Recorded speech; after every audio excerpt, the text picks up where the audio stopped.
No Small Endeavor is brought to you by Progressive. Most of you aren't just listening right now. You're driving, cleaning, and even exercising. But what if you could be saving money by switching to Progressive? Drivers who save by switching save nearly $750 on average, and auto customers qualify for an average of 7 discounts. Multitask right now. Quote today at Progressive.com. Progressive Casualty Insurance Company and Affiliates. National average 12-month savings of $744 by new customers surveyed who saved with Progressive between June 2022 and May 2023. Potential savings will vary. Discounts not available in all states and situations. Hello, friends. Lee C. Camp. You're listening to No Small Endeavor. This is part 2 of our unabridged interview with Professor Stanley Hauerwas, taped on the campus of Duke University. Just a warning that this episode contains mention of suicide. If you or someone you know is in crisis, you can contact the Suicide Prevention Lifeline at 1-800-273-8255. Or you can text or call the Suicide and Crisis Lifeline at 988 or dial 911 in case of emergency. Hey friends, if you like listening to stories that teach you something, then I have a great podcast recommendation for you, Cautionary Tales, the chart-topping history podcast from Pushkin. We've all heard the saying, learn from your mistakes, but couldn't the same be true for other people's mistakes? On Cautionary Tales, you hear a treasure trove of mishaps and meltdowns that teach us all something. Each episode, Financial Times columnist Tim Harford mines the greatest fiascos of the past for their most valuable lessons. Some stories may delight you, others may scare you, but they'll all make you wiser. Like, how did efforts to control the weather go disastrously awry? Or, what's the connection between the medieval dancing plague and Havana syndrome? That and more. Don't miss out. Listen to Cautionary Tales wherever you get your podcasts. So you're alluding to being post-liberal. Obviously, I'm thinking Blimbeck. Right, yeah. But I wonder, and I've, because sometimes people will ask me, just a couple of weeks ago, I was on an interview, and someone was asking me the ways you had influenced me. So we were talking about that. And I said at some point that while you'd influenced me deeply, there's still a significant difference between us in the sense that you are you're a recovering liberal, right? And I'm a recovering fundamentalist sectarian, right? And that means that we have different emphases, I think. I'm sure that's exactly right. Yeah. And so sometimes when I hear you say some of the things you just said, for example, someone who has watched or experienced unhealthy forms or destructive forms, I'll be stronger language, has experienced destructive forms of authority in a church congregation.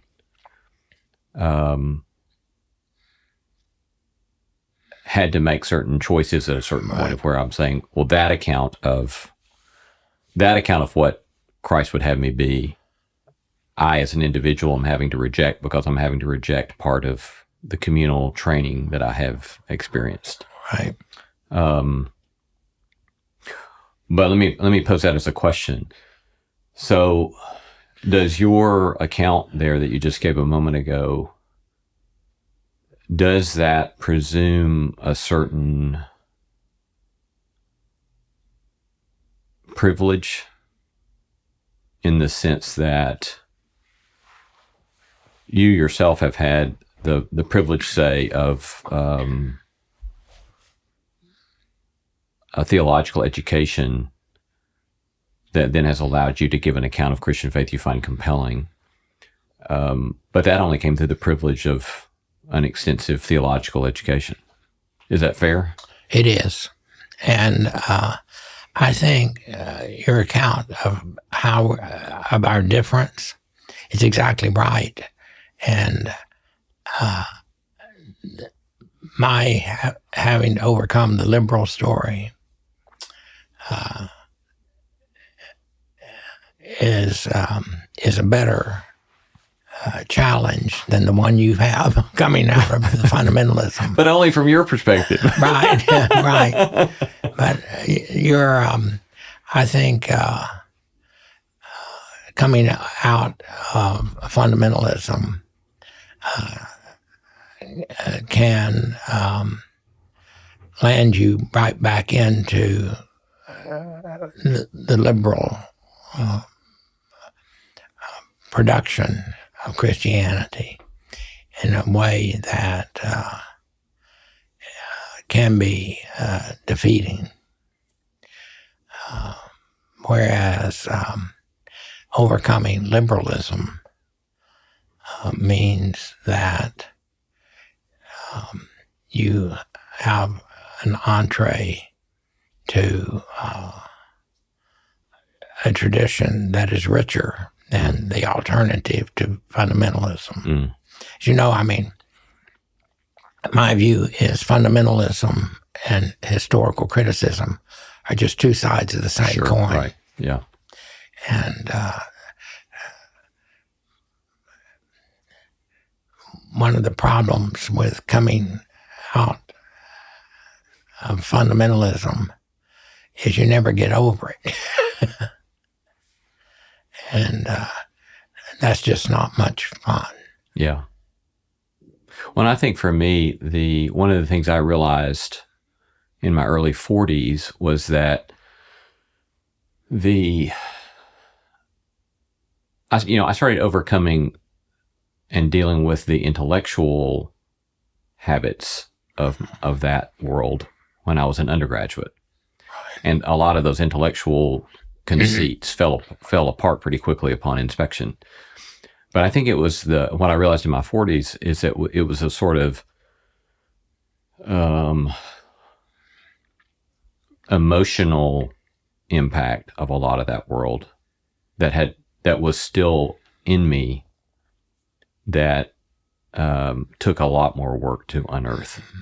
In the sense of, because I hear you, for example, talk about you just haven't been dogged with a lot of self-introspection where you're ruminating and grappling, and I look at that and think that would be so liberating. It would be so free. As a matter of fact, it reminds me of many years ago.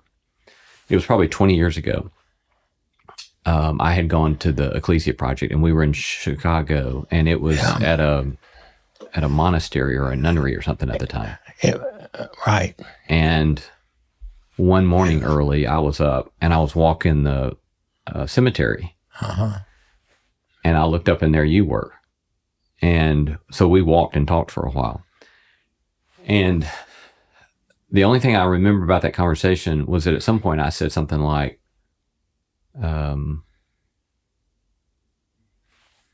that one of the things I was coming to terms with in my own life at that time was this kind of consistent sense of pervasive feelings of guilt.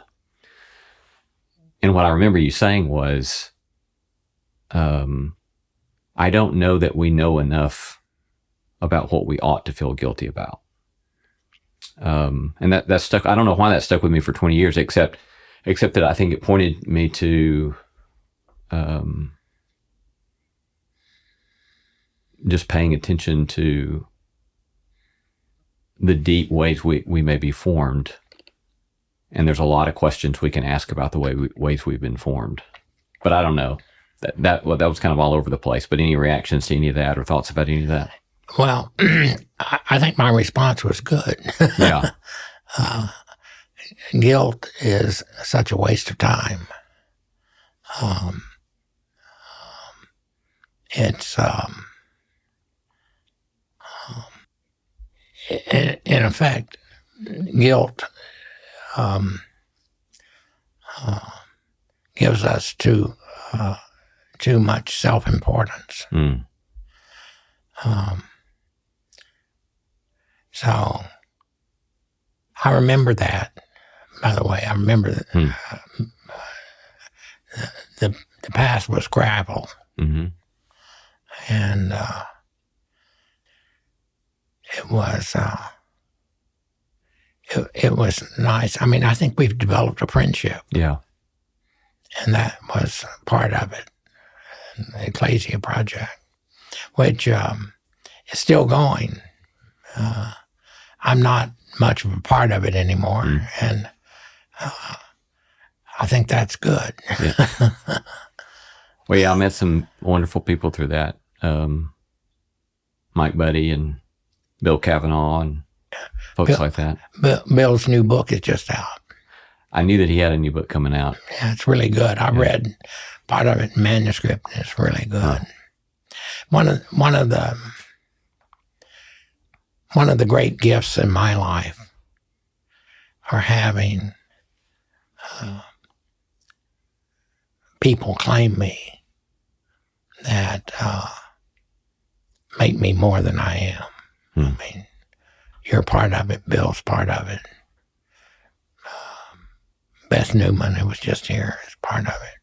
I've just been a very lucky guy to have such good people.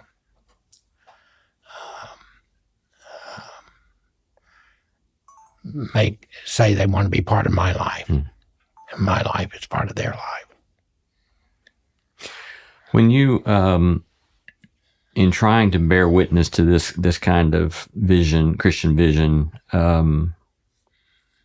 in what ways, you just talked about kind of the riches of that, but I remember, I think even that occasion, us having a conversation later in that week about the way there is a sort of stigma, I'll say, being attached to Stanley Hauerwas. Yeah. Even to the point, I would say, at times where it can contribute to a sort of marginalization.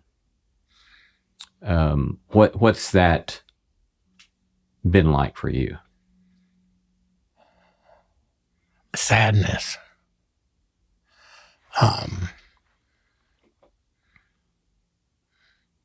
That first line that I use in Hannah's Child, I did not intend to be Stanley Hauerwas.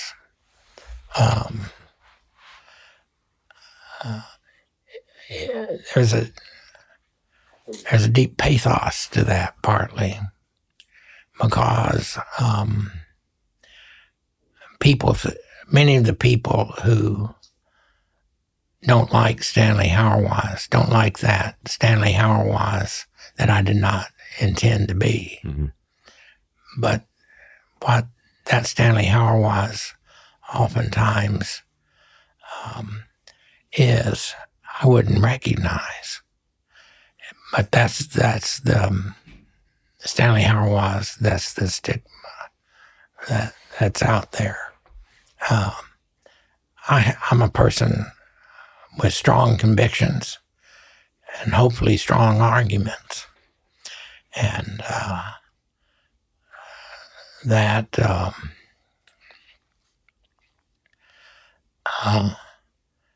and I'm not going to apologize for that.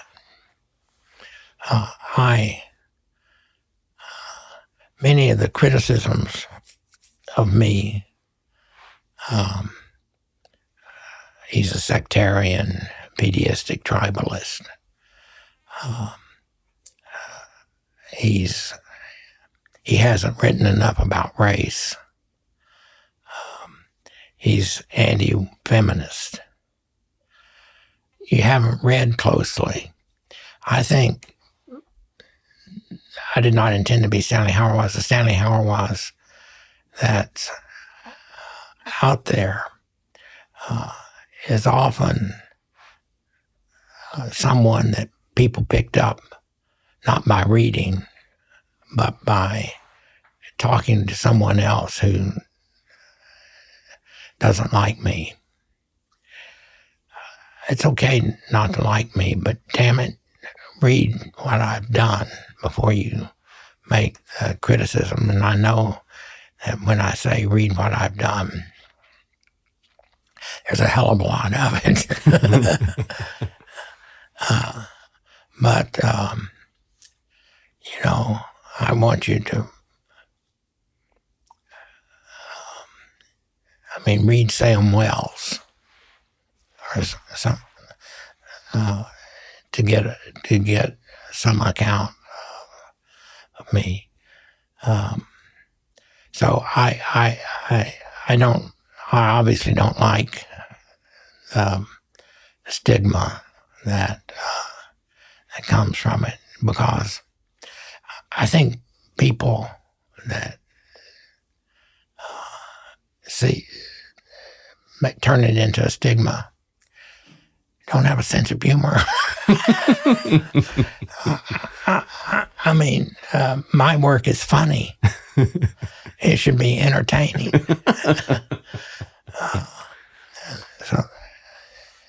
But the sadness I hear you expressing is not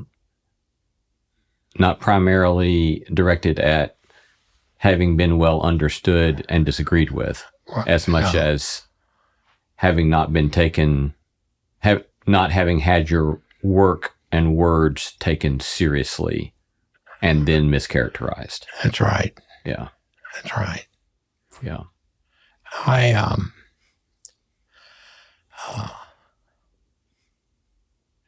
I think I was thinking Jim Fodor is moving back here. He and Janine, they were at Holy Family recently, and at Holy Family we have a group of people that read ecclesial murder mysteries together. It's great. It's great. And Janine said that she is a fan of murder mysteries. I am, also. And I said, well, I've written a chapter on murder mysteries. No, I didn't know that either. It's in, I think it's in A Better Hope. Okay. And I just looked at it. And my wife and I love murder mysteries. We especially love BBC murder mysteries. Oh, right. Yeah. They're great. Yeah. But, and I said, but I've written this, and I said to Jim, I've forgotten what book it's in. I can't remember what's where anymore. So I went home and I looked it up, and I think it's in A Better Hope. And as I was reading it, I thought, this is good. Because it's called McInerney Did It. And Ralph McInerney. Right, he wrote his own. Murder Mysteries. Yeah. Father Brown, Murder Mysteries. And the problematic in the article is, should a pacifist read murder mysteries? Because if you want the murderer captured, you also want the murderer punished. And so should you, as a pacifist, read murder mysteries? I'm very interested to hear your answer. The answer was yes. But then the kind of punishment that has to be carefully negotiated. But and I end it with Dorothy Emmett, not Dorothy Emmett.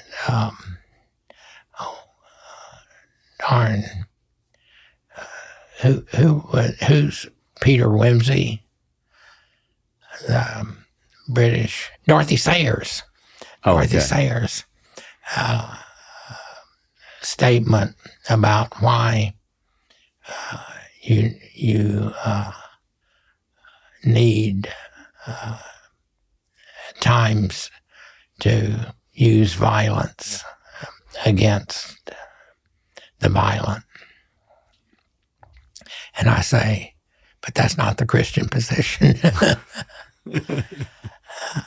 And but it's that if I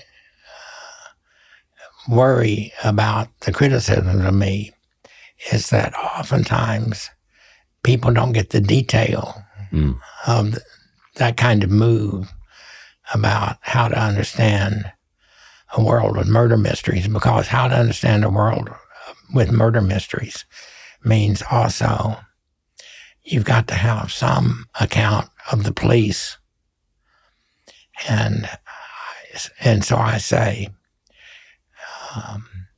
what we need to be working toward is a world in which you have police who don't need to wear guns because they can arrest without them.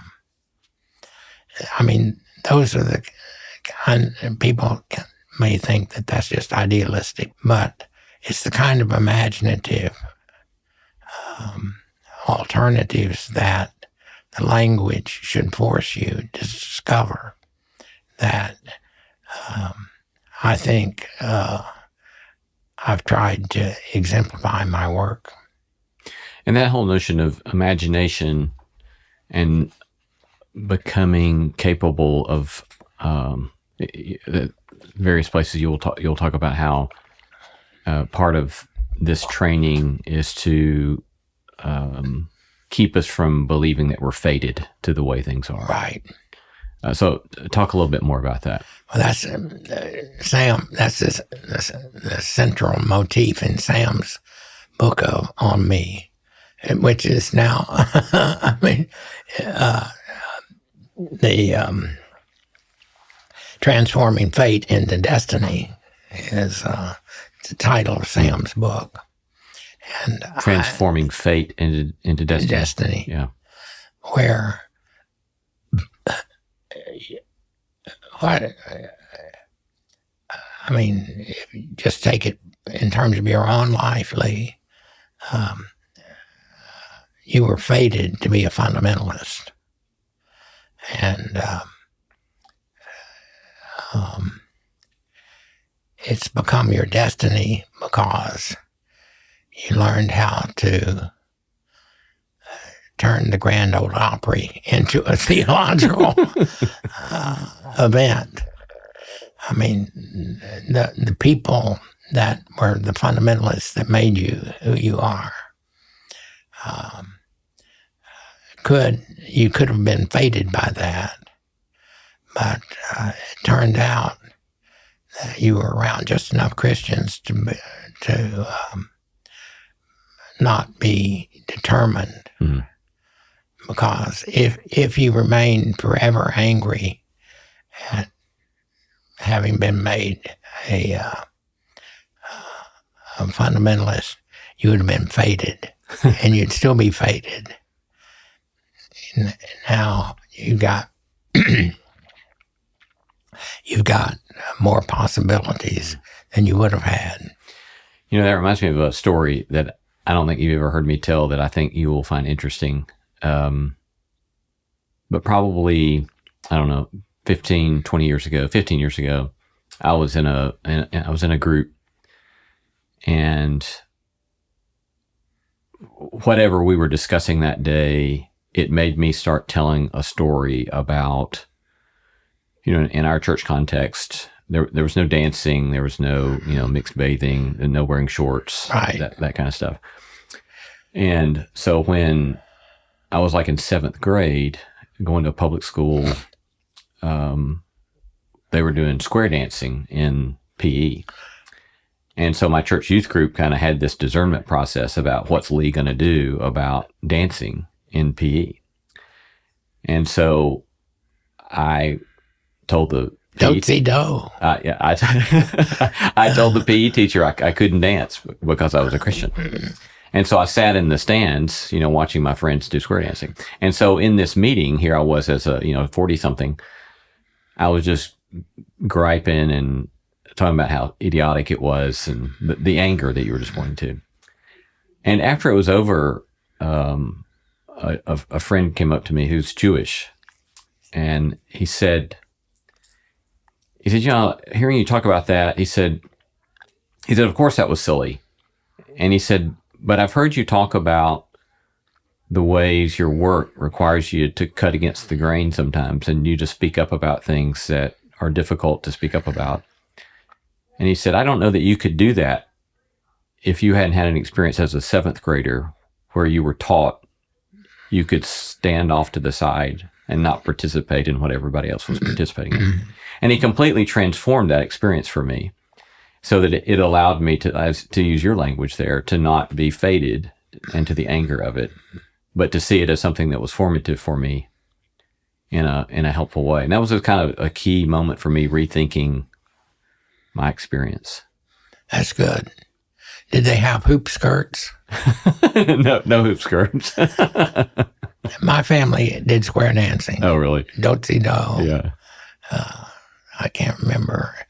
When you swerve in and out. Well, you were a Texan Methodist. Y'all got away with that kind of stuff. I guess so. Yeah. Right. So talk a little bit more before we take a break about the way in which I want to talk a little bit about nonviolence, but I think I want to come at it from the angle of the notion of contingency, where you've argued a lot about the way in which the Christian story teaches us that all of life is contingency. All the way down. All the way down, and we are not in control. And we can't control the outcomes. But unpack that some for us.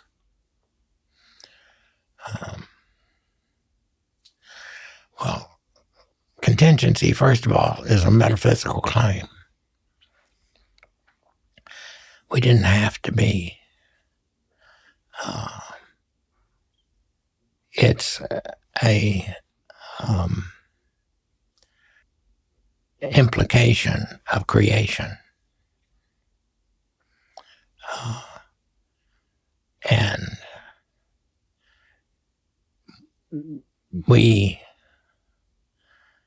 our lives are not determined by necessity, though we oftentimes wish they were.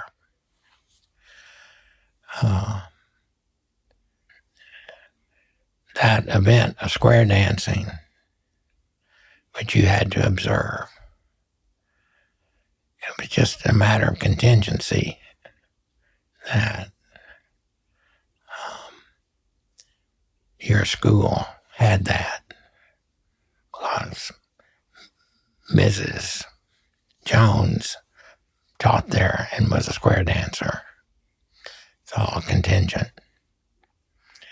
And we are desperate to get a hold on contingency, where we won't just be determined,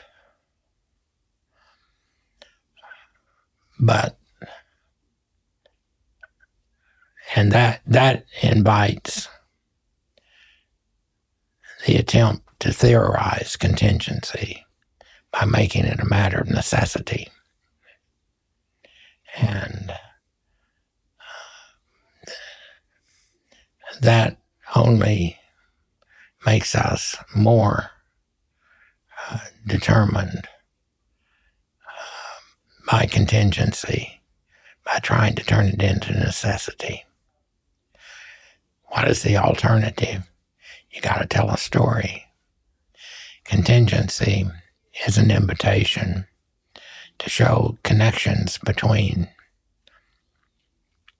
contingencies that make life happy.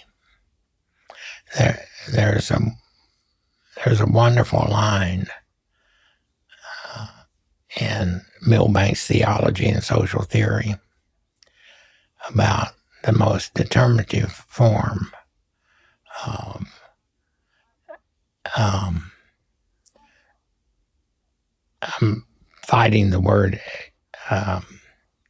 exclamation, but its exclamation can be a bit too clarifying. But the word that I want to use is that it is only through narratives that the contingencies of our lives can be turned into meaningful living. So it is only through narratives that the contingencies of our lives can be turned into wonder. Hmm. And oftentimes we just have to say, I don't know how this has contributed to what I am, but I have to acknowledge that it's there. To try to turn contingency into necessity is a way to try to avoid taking responsibility for our lives. Hmm. But what's crucial is to have the narratives, and narratives aren't necessarily ways of trying to show that purpose is possible.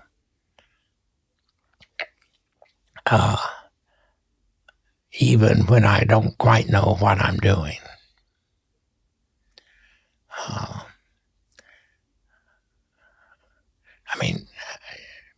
And that to be a Christian is to be part of a world of a narrative that finally makes it possible for us to live happily in the face of death. You're not going to get out of life alive. But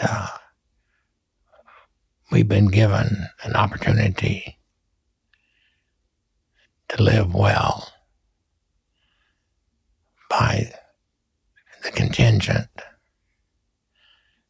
fact, out of all the people of the world, I've chosen you, Israel, to be my promised people. That's contingency. And so then the step to nonviolence, but imagine there could be several routes to nonviolence from what you've just said, but I think one of them for you is that violence and war becomes an effort to not have to deal with contingency. That's exactly right. That's exactly right. That how to make myself safe in a world that's fundamentally dangerous is the disavowal of violence is to create a world in which alternatives exist that I couldn't have imagined if I thought that reaching for the gun takes precedent over the possibility of sharing a meal with an enemy. I mean, if you take the Gaza situation, Israel is caught in the necessity of her own commitments to never again. And it breaks your heart. And it's not like Christians, the prejudice against the Jew created Gaza. And so it's not like we Christians are innocent in terms of what's going on. But then you know, you don't become nonviolent in order to have public policy that might have something to do with Gaza, but nonviolence is a commitment that creates a world that a Gaza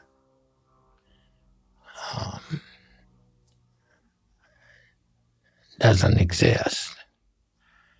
But boy, I mean, one of the things we haven't talked about, Lee, is the role of history. I mean, history is contingency, and we have to constantly rethink it in terms of what story is going to be the appropriate story in the world in which we find ourselves. I mean, if I'm right, and I'm really serious about this, that we may be coming to the end of Protestantism, and the world that Protestantism created, just think about what's that going to look like in terms of the world. If we're coming to the end of the world of which Christianity has dominated, what's it going to look like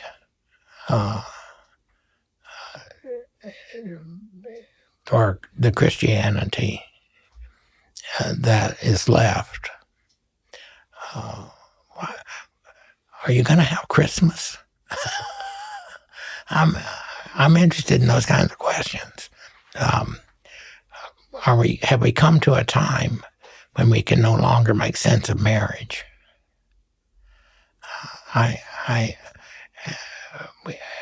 We seem to have come to a time when we can no longer make sense of gender.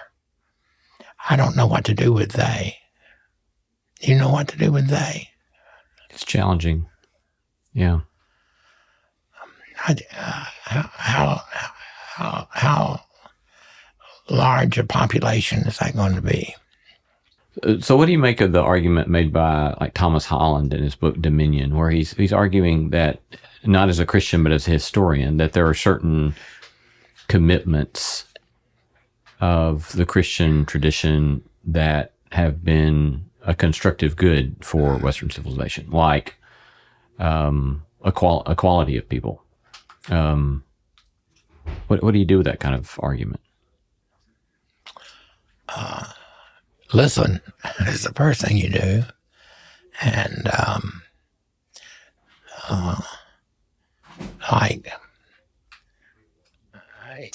he makes much of dignity of people, which I think is right. That we are all God's creatures is a fundamental basis for the language of dignity. And I think I worry a little about Kierkegaard said, most Christians wouldn't believe in Christianity if it weren't the case that you have 2,000 years of it. What I don't want is to make the truthfulness of what we believe as Christians dependent on the 2,000 years. Yeah. So, but that a secular historian can notice that Christianity has done some terrible things, but it's also done some very good things that you'd like to hold on to. I think it's good to have that registered, and but it's not going to give you what is crucial, namely a sense of the truthfulness of what Christians believe about the world. And that's what could be a temptation of a Holland-like argument. Yeah. Any final word or thoughts on nonviolence you want to say that we haven't addressed yet?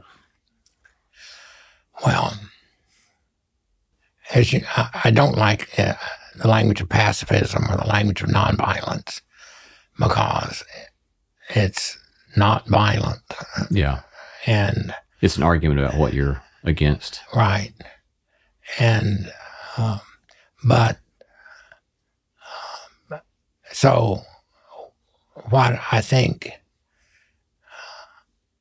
is necessary is the discovery of what peace might look like in a way that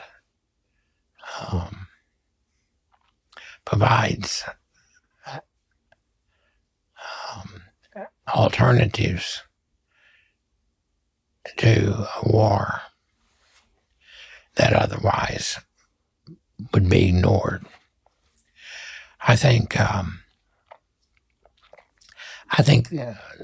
that book that I did on war and the American difference is really a good book, and in particular, the essay in it on sacrificing the sacrifices of war is. I was trying to get away from the just war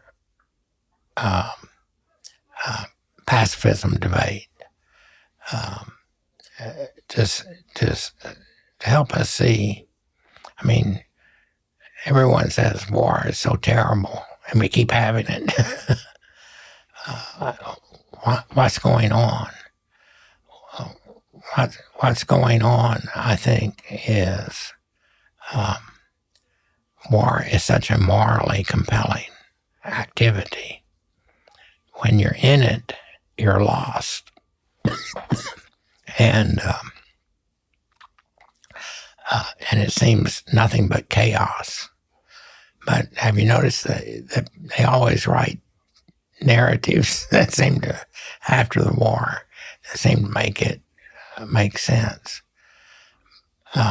And those narratives presuppose a moral achievement of certain kinds. What I think war is an alternative to the worship of God as a way to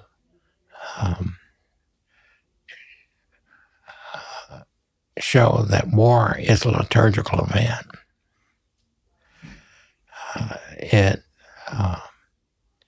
And that what we as Christians have as an alternative is also called worship. So, what I'm trying to do is shift the discussion from just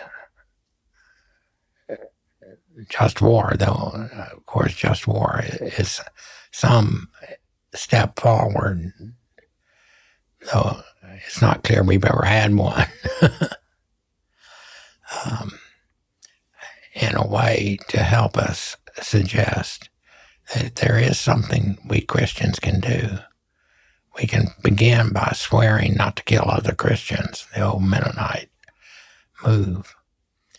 And that hopefully will create a world that gives us a way to go on. Hopefully by Christians at least exemplifying for people that we don't kill one another. Because if we killed one another, we wouldn't know how to worship God. Those are the kinds of associations I'm trying to make. There's a lot of chords running through your memoir, but one that stands out very prominent is just simply the theme of friendship. Why friendship? For a theologian, why friendship? One, because wonderful people have claimed me, and I can't tell about my life without telling about how their lives have made a difference in my life. Secondly, I seem to have a gift for it. I just thoroughly enjoy friends. Thirdly, it's constitutive of the very way I think of the nature of the moral life. That Aristotle in Book 10 says that all the societies he knows, except Sparta, no longer form people through the law.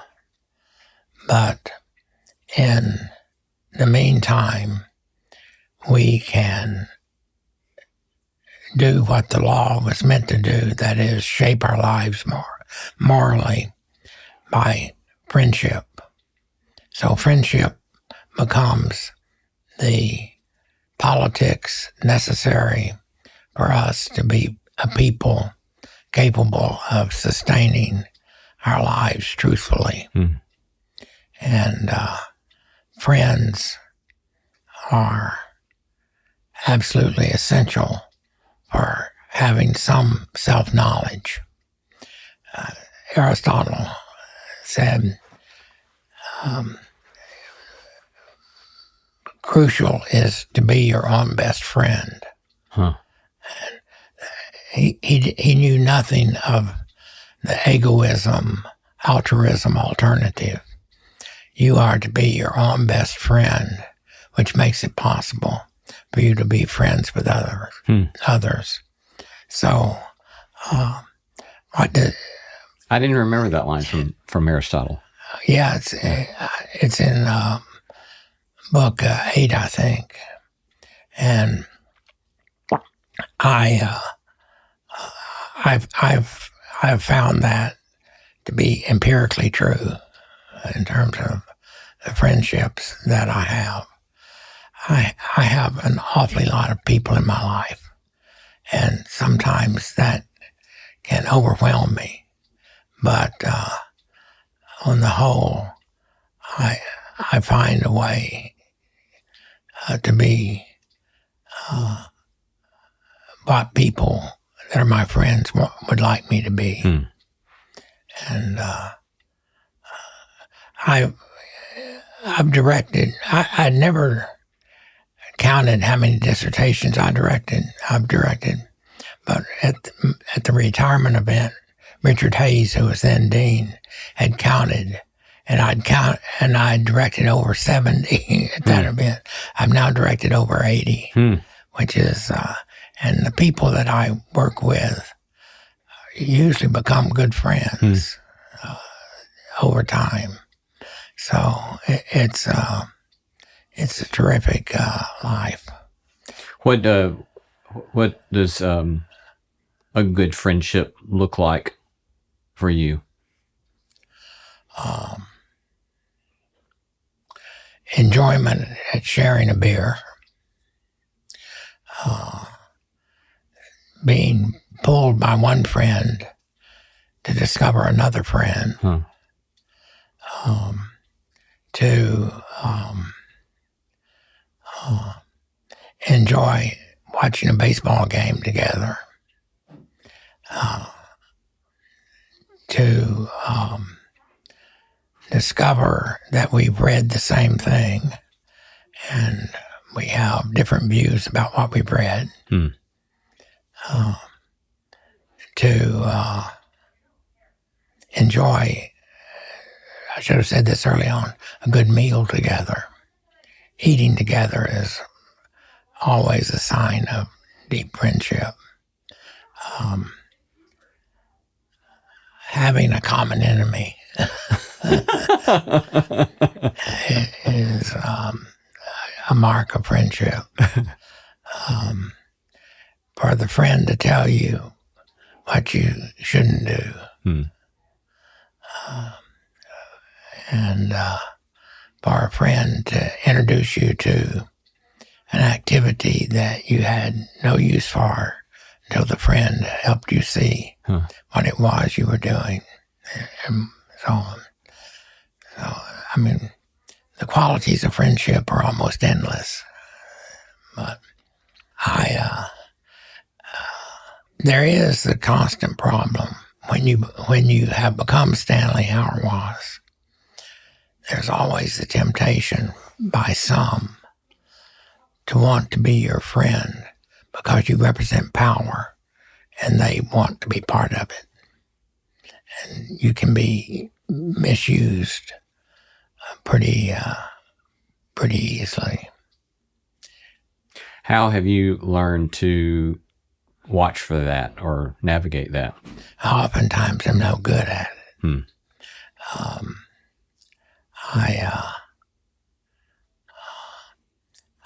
I tend to be expansive, and I give people the benefit of the doubt, which sometimes means I let some reels into my life. And that's happened a few times, and my wife is pretty cagey about this. She'll tell me when she doesn't. She thinks I'm making a mistake by letting someone in my life. Other mistakes you've made in friendship? Let me name some other things that are not mistakes, and that's friendship across ecclesial divides.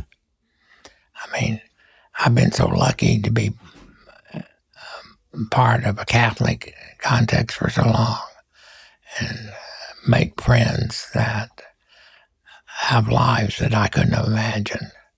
I mean, to be a friend of Herbert McCabe, what an extraordinary gift that was. To be friends with David Burrell, what an extraordinary relation that was. To be here in Protestant Disneyland it was and has been a wonderful gift. I'm now part of a monthly breakfast of Rick Lisher, Will Williman, David Toole, Grant Wacker, Ellen Davis, that are basically those of us that are retired, not losing contact with one another. We're friends because we've been part of the ongoing evolution of what a divinity school might be.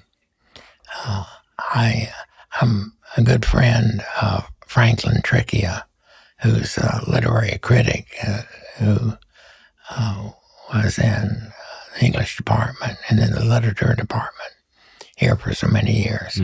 I was a good friend and am a good friend of Stanley Fish, who happened to live next door. And I just really enjoyed Stanley. He's such a smart and overly cagey guy. So those are the kinds of ways I think about friendship. Yeah. I have a really good friendship with some of my Catholic women, like Kelly Johnson, Yana Bennett, and Tracy Lysalt. They just enrich you in ways that you couldn't imagine before they became your friend. Another cord that runs through Hannah's Child is your marriage to your first wife, Anne. And have you ever watched Jonathan Tran's lecture at my retirement event? No. Simply called Anne. And I highly recommend you do before you just take this out. Watch Jonathan Hauerwas lecture and then Peter Doula's response. Huh. It's absolutely, they're brilliant. Huh. And Jonathan, it's on, simply called Anne. And it's online. It's online. Yeah, we'll put that in the show notes. Yeah, for people to watch. You say, on December 29, 1962, I got married. That's about as much thought as I put into that decision. Only God knows what I thought I was doing. Of course, I thought I was in love. I know I was at least in lust. We were supposed to be married the summer after my first year in seminary, but I was lonely.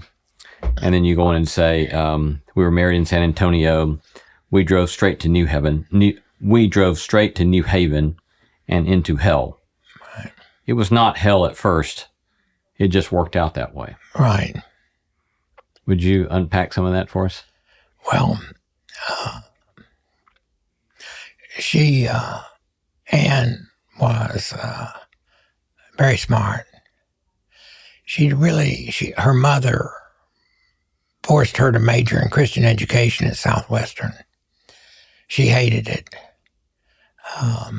She could be quite endearing, but she had no use for Christianity. But she was a great cook. Loved to cook, and she would have friends in from time to time.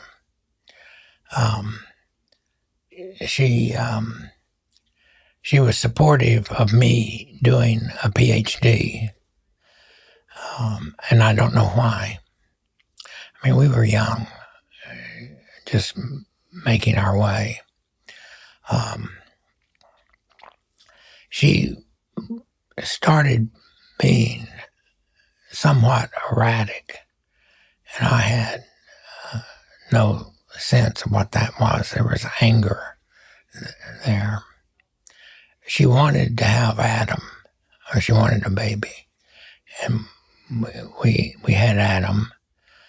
And early on, I think she was a fairly good mother, particularly when we were still in New Haven. She had a very antagonistic relationship with her mother. And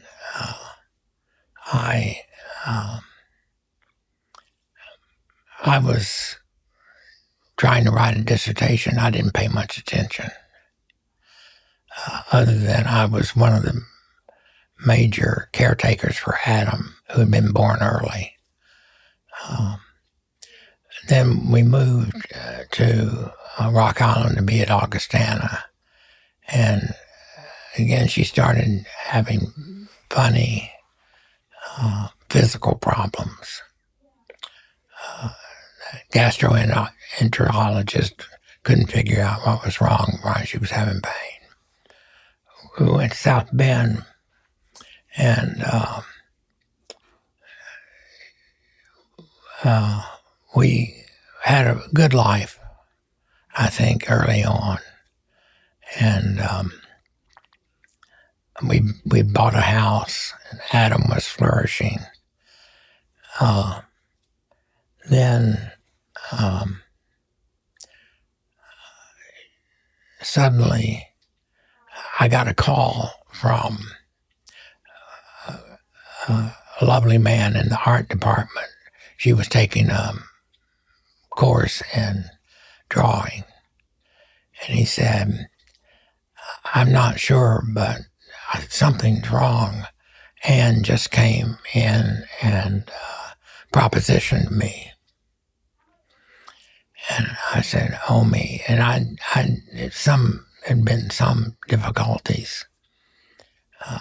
So at the time you're teaching at Notre Dame, and this is a colleague at Notre Dame who's calling you about right. proposition by Anne. And I went home, and she was wild. And I couldn't figure out, first time you're around someone that's in a psychotic episode, it's a bit surprising. You don't know what's going on. And so I called I called my doctor. He was Roland Chamley. And I described it. He said, it sounds like to me she's having a psychotic episode. You need to call this psychiatrist. So I called Dr. Schreiner, and he said, I can't see her unless you get her into the hospital. So I had to call a graduate student because she wouldn't leave the house unless there was someone there to receive a message from God who was going to give her the clues to save the world. So I got her into the hospital. This was now 1 or 2 o'clock in the morning. Dr. Schreiner was kind enough to come, but to help me get her somehow straightened out what was going on. And I remember we were sitting there in this room, very bare room. I was trying to convince her that what she was saying was crazy. That we were trapped in a material world, and we had holes in our body that if we just drank enough water, our bodies would disappear and we would be able to save the world. And, I mean, that's the kind of, and I was trying to convince her that it was all scary shit. It was crazy. And Dr. Schreiner wasn't saying anything. And finally, he said, I can see you've had some very important insights. And she said, yes, I have. And I mean, here I was the one trying to convince her she was crazy. And he said, but right now things are not good. Your husband's there in a pile of tears and so on. Would you let me give you something that would help you sleep? She hadn't slept in 2 or 3 days. And she said yes. So he gave her a psychotic that would slow her down. And I got her into the hospital in the affective disorder clinic. Then she was there for a couple of weeks. And she said that she had not admitted herself, but I had admitted her. She had formally admitted her, so she had to sign herself. That was real hell. Because then she always said, you're making me crazy. I'm okay. So she would then have a psychotic episode every couple of months, if not more. And that's what I lived with for 15 years. And she hated to go to the hospital when she had an episode, so I tried to keep her at home. And it was just hell trying to raise Adam. She told Adam he was the son of God. And so, I mean, poor thing. I mean, she couldn't control any of this. So, how to have normality within that kind of world was part and parcel of my life. You said at one point the problem was quite simply anger. Anne was angry. Yeah, she was angry. She was angry at her mother, and she was angry at me for making her crazy. And she, therefore, would at times just decide to take herself off her medication, lithium, and as soon as she did, she would have an episode. You talk quite a few times about, you say things like, I was desperate to please her. Yeah. And at one point you said that I wonder if in fact it was my ability to keep things together that destroyed Anne. Yeah. But talk about that kind of you can see in the storytelling, you work at kind of trying to make her happy repeatedly. So how do you look back now in retrospect and narrate that to yourself? That I was, if I hadn't had a position that allowed me to have plenty of time to somehow survive different episodes, I would have had to say to her, if I didn't have a position like that, you're killing us. You've got to have help. Let's see this position, or so on. But I kept making it work. So, I mean, she could have an episode and I could still take care of Adam and so on. So I was making it possible for her to be crazy in a way that was not good for her. If I'd have been a truck driver, I would have said, I would have maybe come to the point of saying, I can't live like this.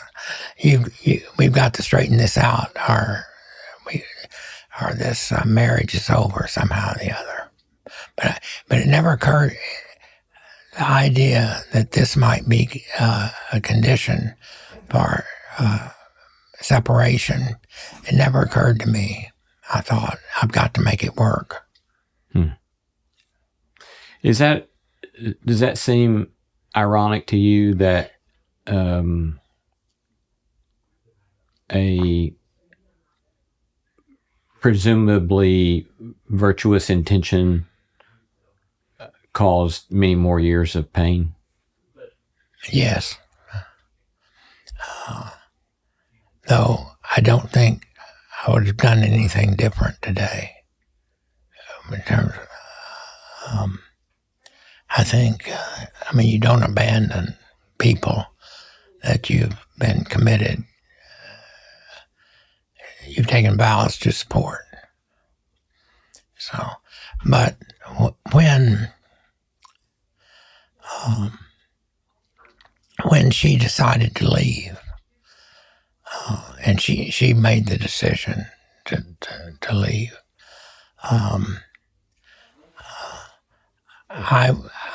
I didn't. She was always threatening to leave, but I always tried to talk her out of it and that kind of thing. The time that she left, I was exhausted, and all I could do was say, "Okay, let me do what's necessary," because I was worn out. And even that time when she left, she was going back to South Bend because she was convinced. She was in love. And it's really interesting. So when you're in that kind of situation, were you able to kind of in your own emotional experience frame that simply as this is her illness, or did you experience that as betrayal, or both of the above, or what was both of the above? Yeah, both of the above. Less betrayal. Just she's very sick, and I tried very hard to, in Hannah's Child, to write without blaming her. She was in pain, and I wanted to acknowledge that she, as chaotic as she made my life, she, in a way, it wasn't, quote, her fault. And I wanted the reader to appreciate her challenge. You did say at one point, I fear sounding over dramatic, but I began to worry that she might physically attack me. I went to bed often thinking that I might not wake up in the morning. That's true. That was here. she had this story that Adam was afraid of me, and she had to some way protect Adam, which was exactly opposite of what the reality was. And she,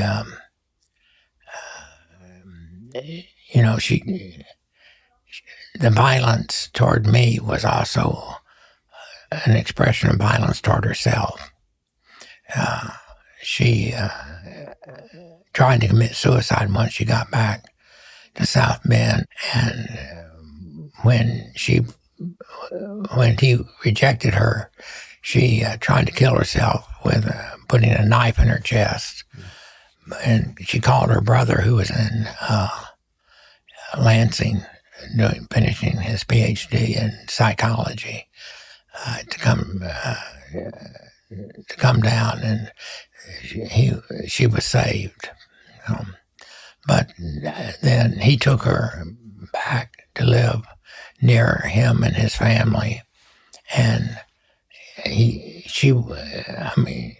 then the anger was directed at him, less than toward me.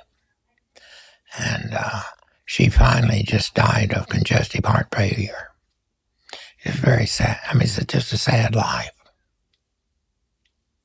You said at one point after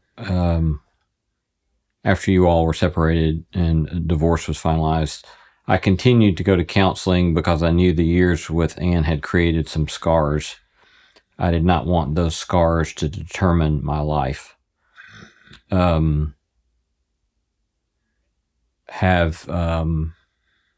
you feel like you were successfully able to navigate working around some of those scars, or what's that been like? I still think, I'm still a bit too ready to please those that are close to me to ensure they will love me.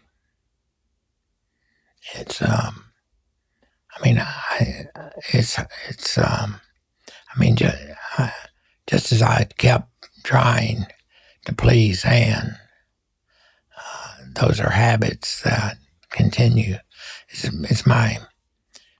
There's still too much of my mother in me who always wanted to do something for you, so you would do something for her. Mm-hmm.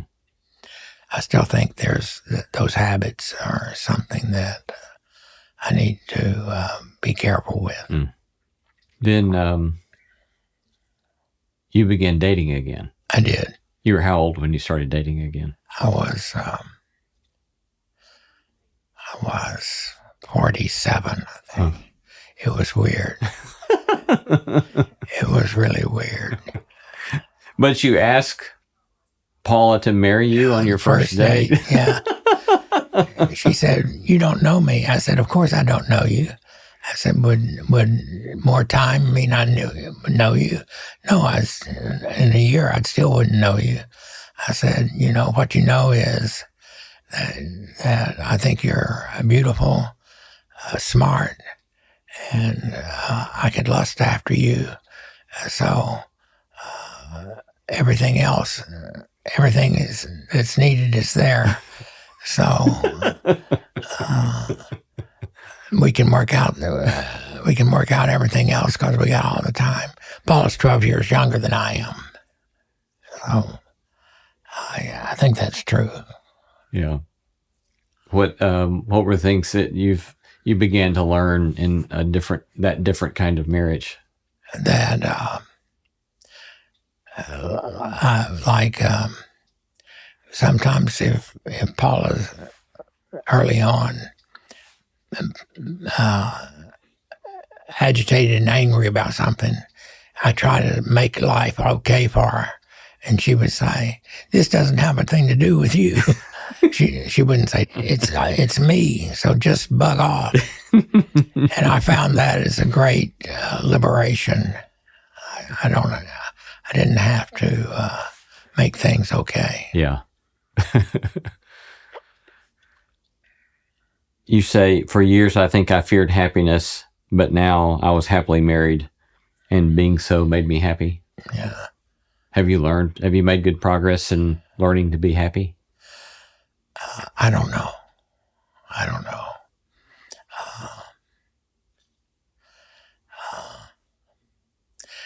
I find times of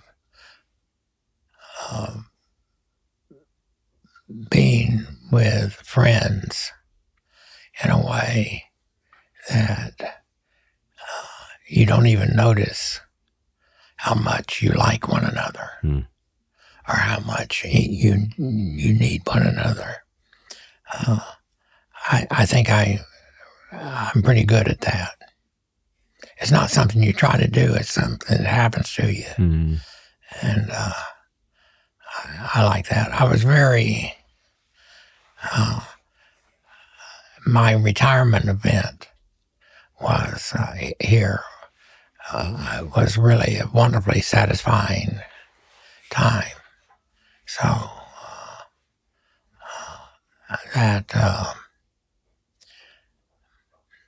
and I have seen old friends come back and so on. And, you kind of forget yourself. Mm-hmm. Having a good time is when you don't you don't have to try too much. Right.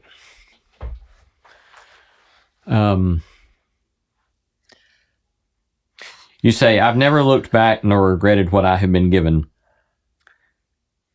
Is that true still? I think so. Yeah. I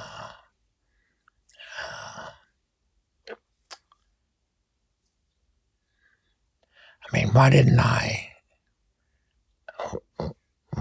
when I was at Southwestern, didn't I say all this theology stuff and philosophy is just playing in the sandbox? I want to major in something that will give me a good job and money. It never came up. I never thought thoughts like that. And I never have. Why couldn't, when I was finishing my PhD, why couldn't I get a better job than Augustana? I never thought. I thought, this is great. So I didn't even ask myself why I didn't make better decisions about Anne. You take what you've been given. Pretty much my way of getting through life. You mentioned times of tears with Anne, but that makes me wonder, do you cry much? I'm a crier. Are you? Yeah.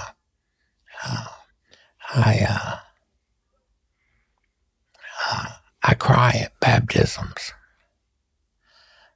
At Holy Family, our baptismal is we immerse, and it's a cross built out of marble. And when children are baptized, I cry. Oftentimes because it's just such a extraordinary thing we're doing. We may not understand it very well, but we do it. I cry for our friends that are going through a hard time. So I cry for myself at times. Oh, yeah, I cry. You cry for yourself sometimes? I do.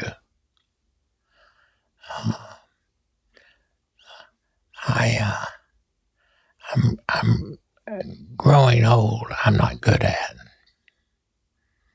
and I can get somewhat teary about the loss of physical power. And you certainly do. I mean, as you know, I ran for years. Mm-hmm. I couldn't run now or anything. What else is are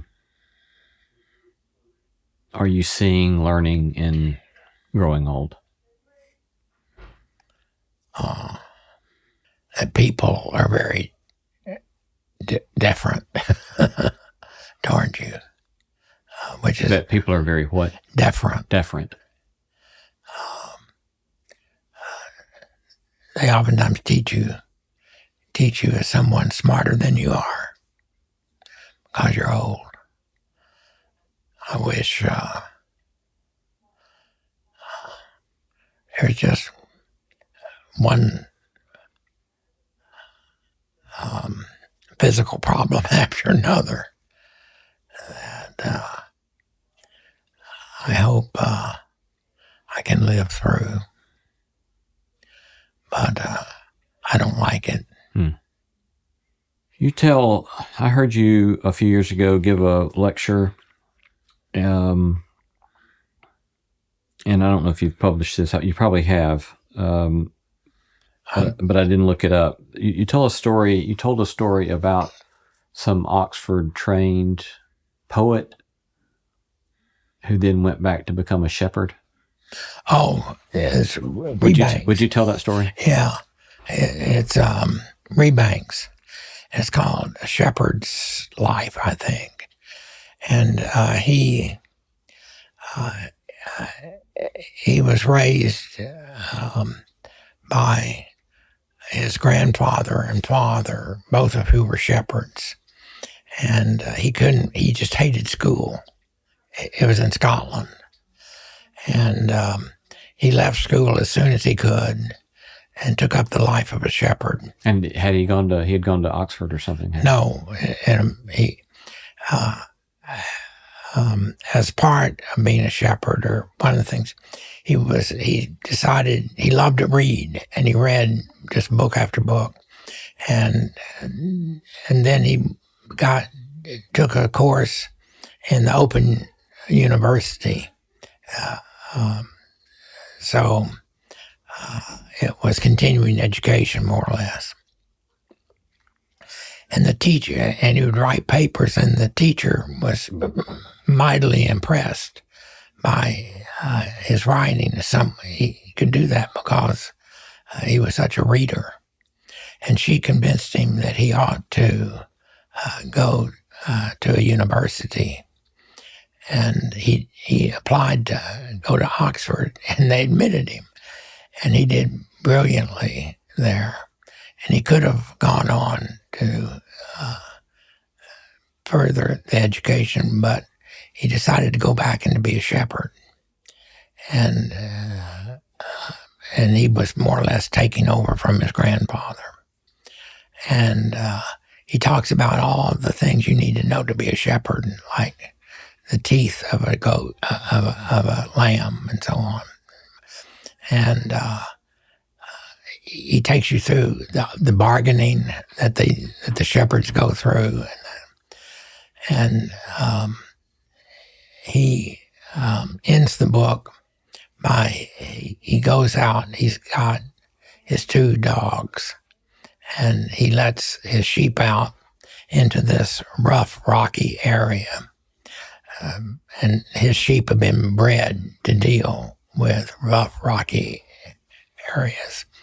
And he lays down in the grass beside a stream, and his dogs come up beside him, wondering what in the hell is going on, because they rarely see him lay. And he's laying there looking up at the clouds, and he says, "This is my life. I want no other." And I use that to say how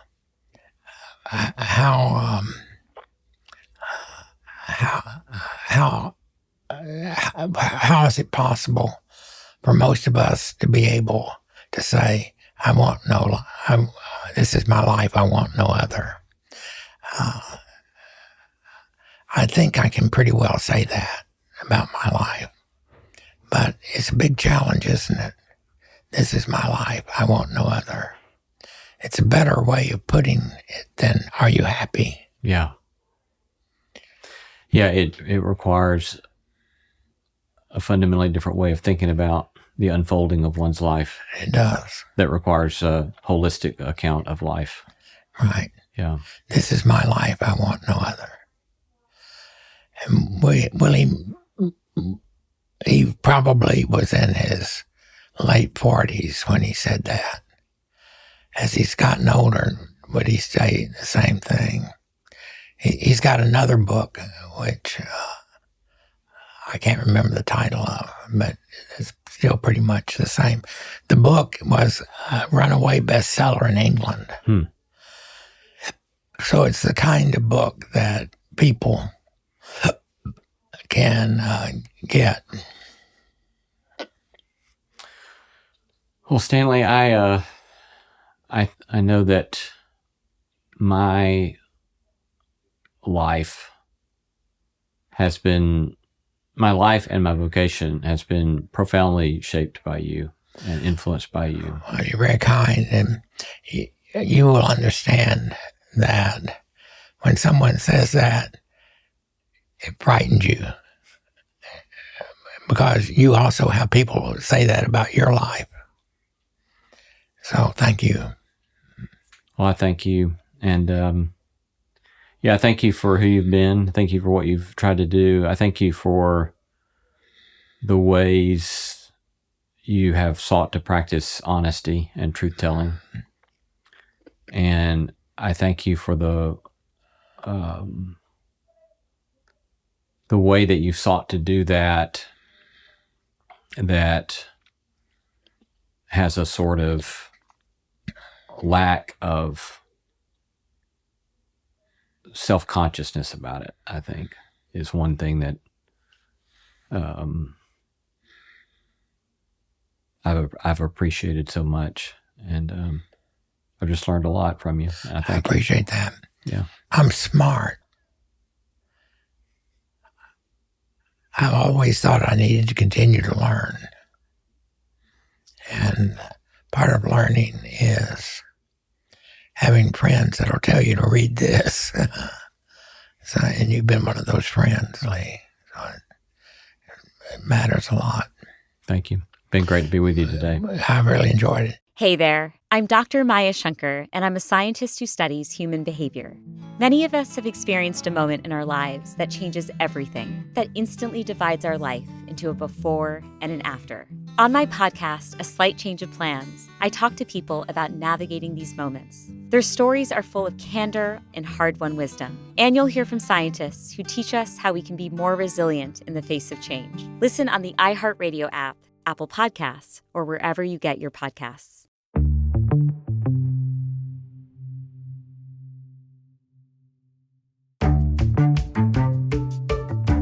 Our thanks to all the stellar team that makes this show possible. Christy Bragg, Jacob Lewis, Sophie Byard, Tom Anderson, Kate Hayes, Mary Evelyn Brown, Carrie Herman, Jason Sheasley, Ellis Osborne, and Tim Lauer. Thanks for listening, and let's keep exploring what it means to live a good life together. No Small Endeavor is a production of PRX, Tokens Media LLC, and Great Feeling Studios.